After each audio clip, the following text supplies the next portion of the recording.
दुनिया के सबसे लोकप्रिय नेता और भारत के यशस्वी प्रधानमंत्री आदरणीय नरेंद्र मोदी जी ने ये घोषणा की थी कि 10 लाख नौजवानों को हम रोजगार देंगे। उसी कड़ी में आज 5वीं दफ़ा 71,000 के करीब नौजवानों को नियुक्ति पत्र विभिन्न विभागों की नौकरियों में बांटे गए हैं और अब तक 2,75,000 नौजवानों को इस तरह के नियुक्ति पत्र 5 अंकों में दिए जा चुके हैं।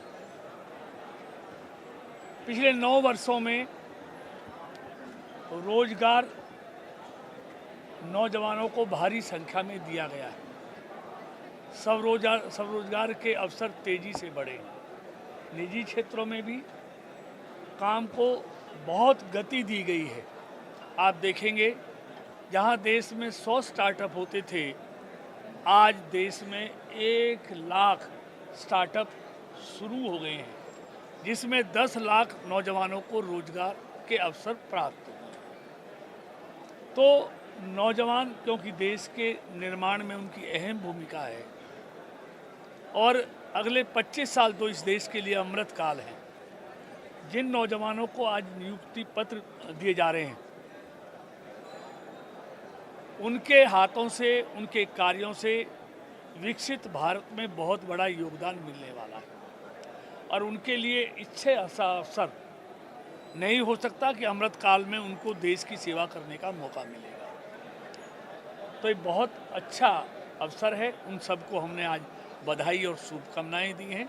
हमारे साथी यहाँ से जो हमारे पूर्व में केंद्र में मंत्री रहे, जयपुर ग्रामीण से सांसद राज्यवर्धन राठौर जी, हमारे बहुत ही वरिष्ठ नेता और राज्यसभा के सदस्य घनश्याम तिवारी जी और जयपुर के जो सांसद हैं रामचरण बोहरा जी, आज सब के द्वारा इन नौजवानों का उत्साह बढ़ाया गया है। उन सबको नियुक्ति पत्र दिए गए हैं। सर, विद्युत मंत्रालय का जिम्मा आपके पास है। राजस्थान का बिजली की देश में कोई कमी नहीं है। राज्य सरकार को जितनी बिजली चाहिए उतनी उनको देने के लिए उपलब्ध है। ये राज्य सरकार का काम है। ये उनकी नाकामी है जो राजस्थान के लोगों को बिजली नहीं दी जा रही।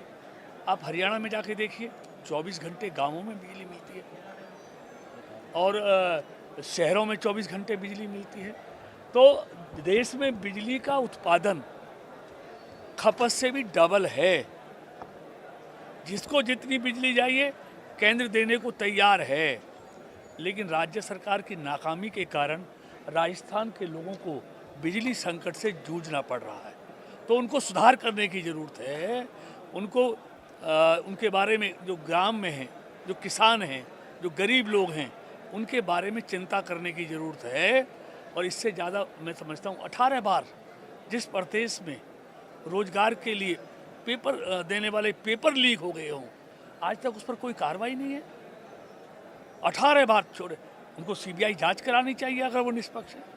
लेकिन ऐसी सरकार को एक पल भी रहने का अधिकार नहीं है जिसमें 18 बार पेपर लीक हो गए हों। ये छोटी संख्या नहीं है। तो राजस्थान तो राम भरोसे है। जितने लोग चाहते हैं जितनी जल्दी इस भ्रष्ट सरकार से मुक्ति मिले, उतना ही राजस्थान के हित में होगा। देखिए, ये उनकी पार्टी का मामला है। मुझ पर उसको टिप्पणी करने का कोई नहीं है। ये उनके घर का झगड़ा है, ये तो उनको ही निपटना होगा। लेकिन राजस्थान के लोग बिल्कुल परेशान हैं, अनेक समस्याओं से जूझ रहे हैं। ना उनको बिजली मिल रही है, ना पीने का पानी मिल रहा है, ना सड़कें अच्छी हैं, ना शिक्षा में सुधार हुआ है, ना स्वास्थ्य सेवाओं में सुधार हुआ है, ना किसानों की चिंता है, ना मजदूरों की चिंता है। और युवाओं के साथ तो ऐसा धोखा, जिनको कंपटीशन के लिए जाना हो और पेपर लीक हो जाए, पेपर रद्द हो जाए, इससे भद्दा मजाक राजस्थान के युवाओं के साथ कोई दूसरा हो नहीं सकता। तो देश की सबसे महंगी बिजली भी राजस्थान में है, तो क्या केंद्र कोई दखल देगा, जनता को राहत देगा? देखिए, नहीं, ये राज्य सरकार के अधीन मामला है।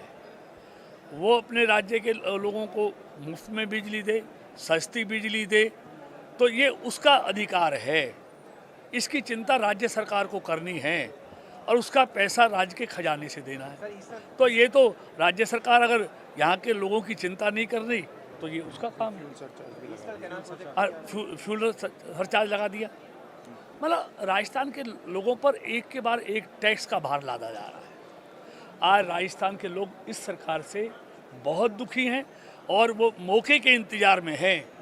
आप देखना जैसे ही मौका आएगा राजस्थान के लोगों को इस कुशासन से, इस भ्रष्ट और निकम्मी सरकार से मुक्ति मिलेगी, ये याद रखना।